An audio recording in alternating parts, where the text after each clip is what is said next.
Hello, my name is Alina. All I ever wanted was a piece of peace. My farmhouse, built from nothing but sacrifice and dreams.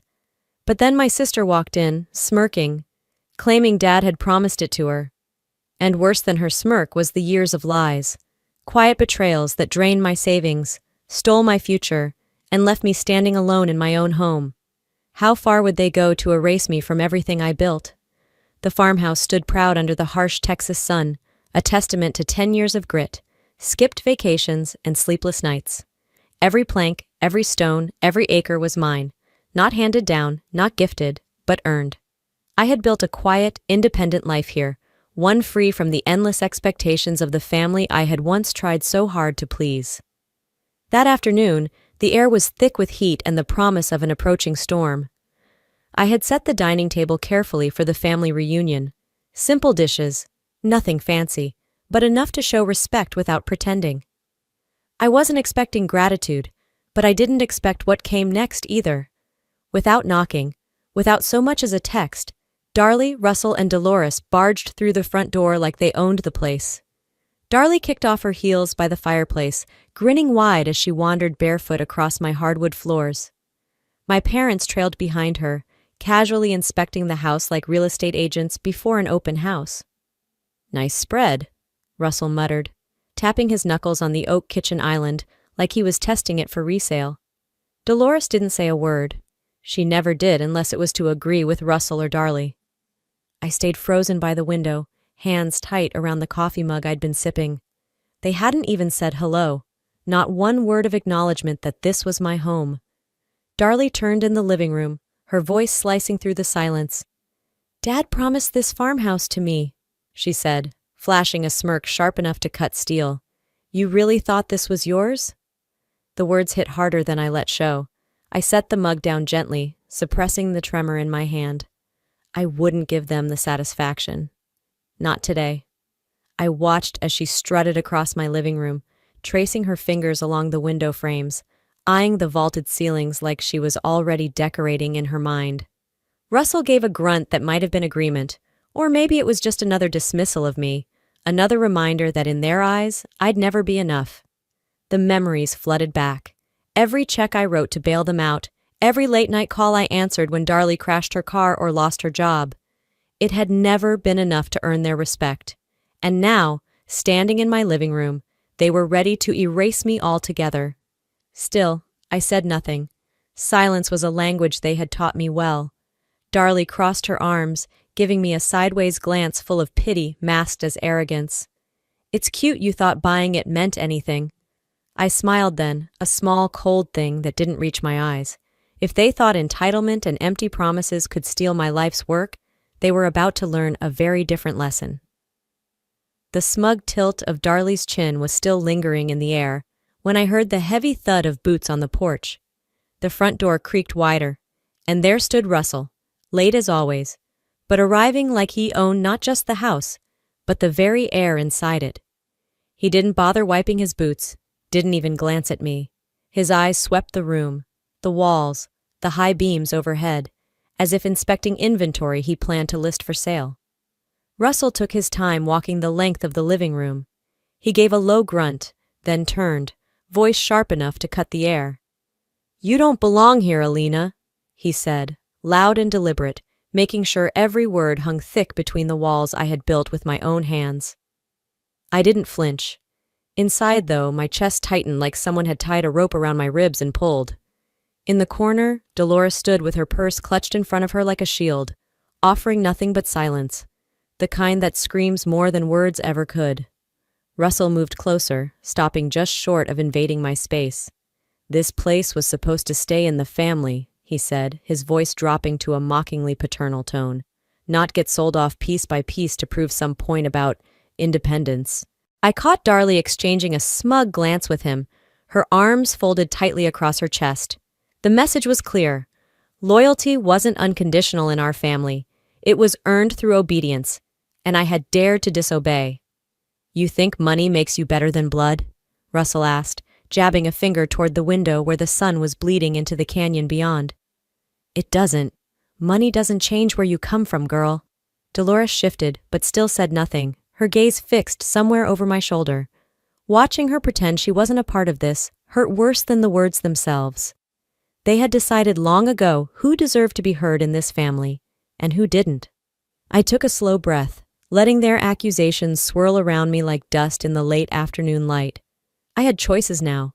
I could scream, demand respect, fall into the trap of their chaos, or I could hold my ground, let their cruelty pile up until it toppled under its own weight. So I chose silence. I met Russell's glare head-on, refusing to look away. I saw the flicker of uncertainty in his eyes before he masked it with another barked insult about forgetting where I came from. But deep inside, a new certainty had started to form. They could try to bully, shame, or erase me, but they could not take away what I had built. Not anymore. I didn't move at first. I let the weight of Russell's words settle into the cracks they had carved over a lifetime. Then, slow and steady, I crossed the room toward the kitchen island where I had left a manila folder tucked just beneath a stack of recipe magazines. My heart beat a deliberate rhythm, not from fear, but from focus. I flipped the folder open and slid out a crisp document, thick with embossed seals and legal signatures. I placed it squarely on the countertop, the sound sharp against the stillness that had taken over the room. "This," I said calmly, "is the deed." The words didn't shout. They didn't tremble. They landed heavy, final. Darlie's smirk faltered first, her arms uncrossed. She blinked as if she could erase the paper from existence by sheer denial. Russell stepped closer, squinting at the document like it might explode. Dolores stayed frozen near the doorway, her hands wringing the strap of her handbag. Darlie's silence lasted exactly 3 seconds. Then she erupted. "You tricked him!" she screeched, pointing a trembling finger at me. "You manipulated Grandpa into giving you this place. You lied to all of us." Her voice cracked in a way that wasn't grief. It was entitlement, pure and raw. She lunged forward, but Russell threw out an arm across her chest, holding her back like a parent restraining a tantrum-prone child. Not to protect me, never for me. Only to keep her from making a bigger fool of herself in front of Dolores, in front of their precious family friends who would be arriving soon.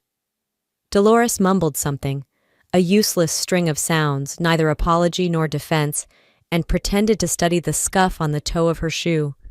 I stayed rooted to the floor, the deed between us like a sword plunged into stone. They could scream, accuse, twist the truth until it was unrecognizable. It wouldn't change the facts.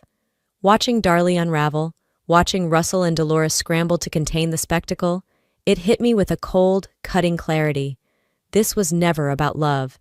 It was about ownership, about who could control who. And standing there in the fading light of my own home, I realized something else. I wasn't theirs to control anymore. The house was still buzzing with the aftershocks of Darlie's outburst. When the sharp chime of the doorbell sliced through the tension, everyone turned instinctively, caught in that awkward, frozen moment where pride dared anyone to move first. I wiped my palms against my jeans, crossed the floor, and opened the front door. Standing there was Travis, Darlie's ex-boyfriend, clean-cut, sober-eyed, and holding a thick manila folder tucked under one arm.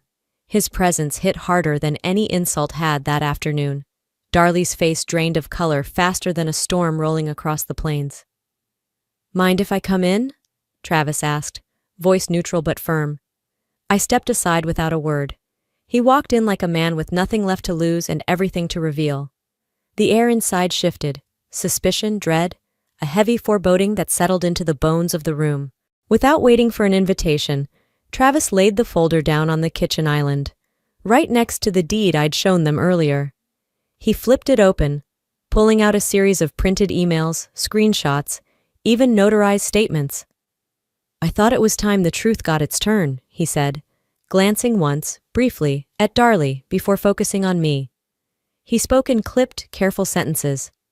Darlie had created fake messages, doctored screenshots to frame me for threats I'd never made, rewrote email chains to make herself look like a victim. Timestamps didn't match. IP addresses were traceable to her old laptop. Witnesses, old mutual friends, confirmed under oath that Darlie had boasted about keeping receipts in case she ever needed to ruin someone.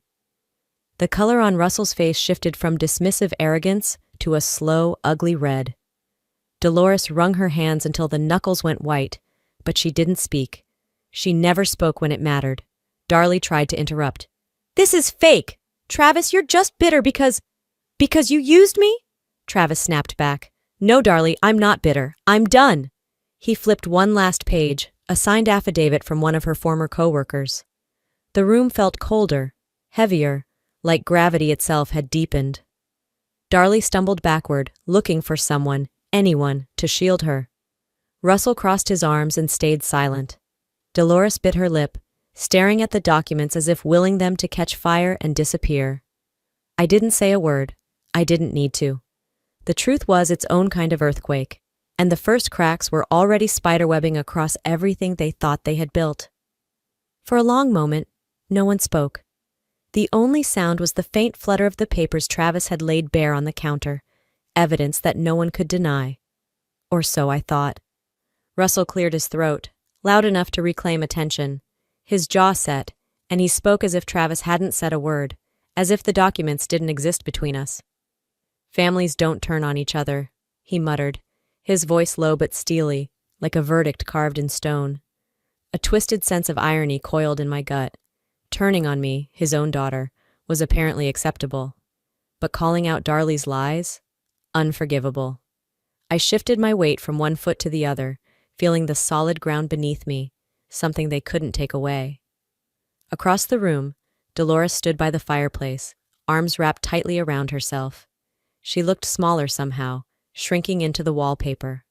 Her mouth opened slightly as if a protest might escape, then closed again. A tremor flickered in her eyes, a flash of doubt so brief that if I blinked, I might have missed it. But she said nothing. As always, silence was her shield, and her betrayal. Darlie sniffed dramatically, forcing tears that never quite came. "I didn't mean for things to get this bad," she whimpered. "We're family. We're supposed to forgive each other." The manipulation dripped from her words like spoiled honey. Russell nodded in grim agreement. "Blood is blood," he said, like that was supposed to absolve everything. I inhaled slowly, tasting the bitter residue of every time I'd swallowed my pride for the sake of keeping peace. Not this time. "If you choose to protect her lies," I said, my voice cool and razor-sharp, "then you are choosing to lose me forever." Russell's face twitched, an almost imperceptible crack in his mask of control. Dolores looked down at her hands like they might offer her a different answer if she squeezed them hard enough. For the first time, it wasn't just Darlie who looked afraid. It was them. My parents. The ones who had always believed they could guilt me, silence me, shape me into whatever version suited their needs. Not anymore. I stood straighter, grounding myself in the truth that they had tried to erase. And for once, I didn't care who heard it or who it shattered. The heavy silence cracked open by my words still hung between us when I stepped forward, planting myself in the center of the living room. The late afternoon sun stretched long, tired shadows across the floor, framing me like a boundary none of them could cross anymore. I didn't shout. I didn't tremble. I spoke with the clarity that had taken me 34 years to find. "I am not your scapegoat anymore. This ends here." Russell opened his mouth, but I held up a hand, sharp and final. He snapped his jaw shut with a click. Darlie's face contorted into something half rage, half desperation. Dolores wiped at her eyes, her hand trembling as she clutched her sweater closer around her body like armor. For a beat, no one moved. Then Darlie exploded. "You think you're better than us now?" she screamed, voice shrill enough to rattle the picture frames on the wall. "You're gonna regret this, Alina. You'll regret turning your back on your own family." Russell bellowed something about loyalty and betrayal, but his words blurred into white noise. Dolores sobbed into her hands, the sound jagged and sharp, slicing through the room like broken glass. I didn't answer any of them. Instead, I turned away, walking calmly, deliberately, toward the back hallway. Their voices crashed behind me, growing smaller with every step I took, until they became nothing more than background static. A life I was no longer willing to live. I climbed the stairs to my bedroom, shutting the door behind me with a soft, definitive click. I leaned against it for a moment, letting the muffled chaos downstairs fade into insignificance. Outside, the Texas sky burned with the last orange threads of daylight. I pushed open the window and breathed in deeply, the smell of dry earth, sun-baked wood, and the faint, sweet hint of honeysuckle from the wild vines climbing the fence. Grief tangled in my chest, stubborn and aching. I mourned for the family I had wished for, not the one I had. But underneath that grief, like a current too strong to deny, was something else: relief. No one else's demands would ever dictate my life again. I belonged to myself, finally and completely. The days that followed were quieter than I expected. I worked in the garden, repaired the old barn doors, watered the wildflowers lining the gravel drive. For a moment, it almost felt like peace had finally found me. Until my phone buzzed with a dozen notifications. Curious, I wiped my hands on my jeans and checked the screen, and my stomach twisted. There it was. Darlie's public post on Instagram, bright and venomous. Sometimes family steals from you with a smile. Sometimes the people you trusted the most will lock you out of what's rightfully yours. Pray for me, y'all. Attached was a photo, an old snapshot of the farmhouse back when the paint was peeling and the gutters sagged. Carefully curated heartbreak. The comments rolled in like a sick tide. Stay strong, girl. Can't believe someone would do that to family. You deserve better. I didn't recognize most of the names. Distant relatives, friends of friends, people who knew just enough about us to jump to the worst conclusions. Whispers turned into rumors. Rumors into judgment. In small towns, social media wasn't just noise. It was gospel. I set the phone down with a calmness I didn't feel. 2 days later, the blow hit harder. A thick, cream-colored envelope arrived by certified mail. Inside, a letter from a law firm with Russell's name plastered at the top. They were challenging the ownership of the farmhouse. The claim was thin, laughably so. Alleging implied promises made decades ago, family heritage expectations, whatever that meant. No real legal weight, but enough to create hassle. Enough to stir doubts, enough to drain time, money, and peace. It wasn't about winning. It was about punishing me for saying no. For a long minute, I stood there at the kitchen island, staring at the papers. Then I smiled, small, sharp, unafraid. I didn't storm over to their houses. I didn't blast them back on Facebook. I picked up my phone, called my lawyer, the same woman who had helped me close on this farmhouse, and said 5 steady words. I think it's time to meet. The next morning, I sat across from her in a tidy, sunlit office, watching her flip through the file. Well, she said, tapping the letter once, this is pure intimidation. I nodded. Then let's respond accordingly. We crafted a reply that was clean, firm, and absolutely unshakable. I didn't just defend myself, I fortified my future.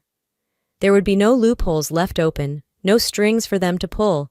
If they wanted a war, they would get one, but it would be fought on my terms.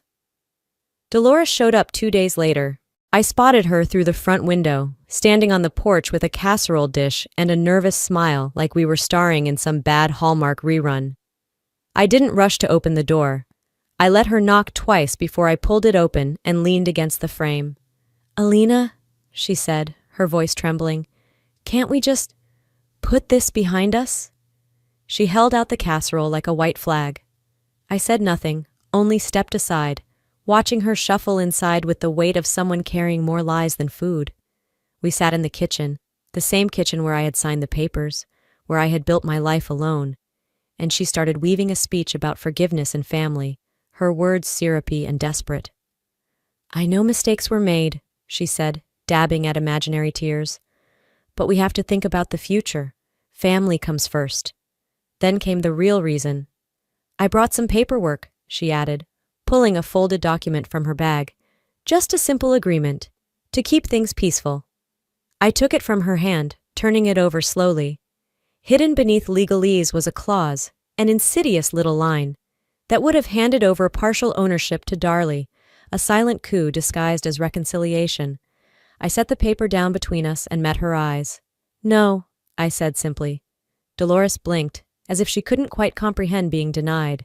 I won't play your games, I said, voice low but steady. Not anymore. 2 days later, I invited them all to the farmhouse under the pretense of a family gathering.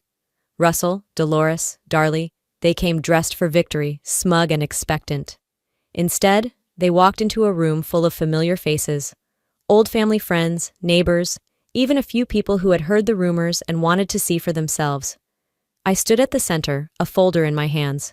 I laid it all out: the original deed, Travis's evidence, notarized documents, witness statements, everything. There was no shouting, no dramatic reveal, just the cold, hard truth unfolding like a slow, merciless tide. Darlie's face drained of color. Russell's jaw twitched. Dolores swayed slightly where she stood. I finished with one sentence: "This land, this life, it belongs to me, and none of you have any claim anymore." Silence crushed the room. Someone coughed awkwardly. Another slipped out the door. One by one, the crowd dissolved, leaving my so-called family standing alone, stripped of every lie they had clung to. I didn't stay to watch them leave. I turned and walked back inside, closing the door. On the porch, on the past, on them. Freedom had a cost, but losing them was a price I was willing to pay. The door clicked shut behind me, sealing them, and that chapter of my life, outside for good. In the weeks that followed, I finished what I had started. I met with my lawyer again, signed the final documents, dotted every I, crossed every T. There would be no appeals, no sneaky loopholes, no second chances. The farmhouse, the land, the title, every square inch was mine. Undisputed. Unbreakable. The silence inside the house felt different now. Not empty, free. Meanwhile, outside my quiet sanctuary, the fallout began. Whispers turned into full conversations. Darlie's posts vanished from social media almost overnight, but the damage was already done. People talked. The ones who had nodded along to her sob stories now gave her a wide berth at grocery stores and PTA meetings. Invitations dried up. Her name floated on the wind like a bad memory. Russell and Dolores didn't fare much better. Neighbors who had once attended their 4th of July barbecues now crossed the street to avoid them. Old friends grew conveniently busy whenever they tried to reach out. They had built their reputations on an illusion, and when it shattered, they had nothing left but the sharp, unforgiving pieces. I should have felt victorious, and in a way, I did. But it wasn't triumph that lingered the longest. It was sadness. Not for them. For the idea of family I had clung to for far too long, hoping it could be real if I just worked hard enough, loved deeply enough, forgave endlessly enough. It had never been real. Still, the grief didn't drown me anymore. It flowed alongside something stronger, a fierce, steady sense of peace. With the legal battles behind me and no more ghosts banging on the doors, I turned my attention to the future. The farmhouse had always been meant for more than just survival. It deserved to be filled with life again. Real life, not just mine. I opened the gates that had once kept everyone out. I started small: local gatherings, craft fairs, Saturday markets under the oak trees. Neighbors I hadn't seen in years trickled back, not as spectators to my downfall, but as friends, curious and kind. Slowly, the land began to heal, and so did I. Standing on the porch one evening, a glass of sweet tea in my hand, I watched the sunset blaze across the Texas sky. The laughter of children echoed from the fields. Music floated up from a speaker set by the barn. For the first time in my life, I wasn't waiting for someone else's approval, permission, or affection. I had lost the people who claimed to love me, but I had gained something far greater: myself. After everything that happened, standing here now, I realized something even deeper. Family isn't just about blood. It's about respect, about honesty, about the willingness to lift each other up, not tear each other down. Sometimes, walking away from those who were supposed to love you is the bravest thing you can do. And choosing yourself, your peace, your future, it's not selfish, it's survival. If my story taught me anything, it's this: you have the right to protect what you build. You have the right to demand respect. You have the right to walk away when love turns into control. And you, watching this right now, you are stronger than you think. Don't let anyone make you feel small for fighting for your dreams. Now, I'd love to hear from you. Have you ever had to walk away from someone you loved because they didn't respect you? Or maybe you're still figuring it out? Share your story in the comments. I'm here, and so is this community. And hey, if this video touched your heart, drop a 1 in the comments or tell me where you're watching from. If you didn't love it, that's okay too. Let me know why and where you're tuning in from. I want to hear from everyone. Don't forget to hit that subscribe button to catch more real stories that connect us, challenge us, and remind us we're never alone. Thank you for being here.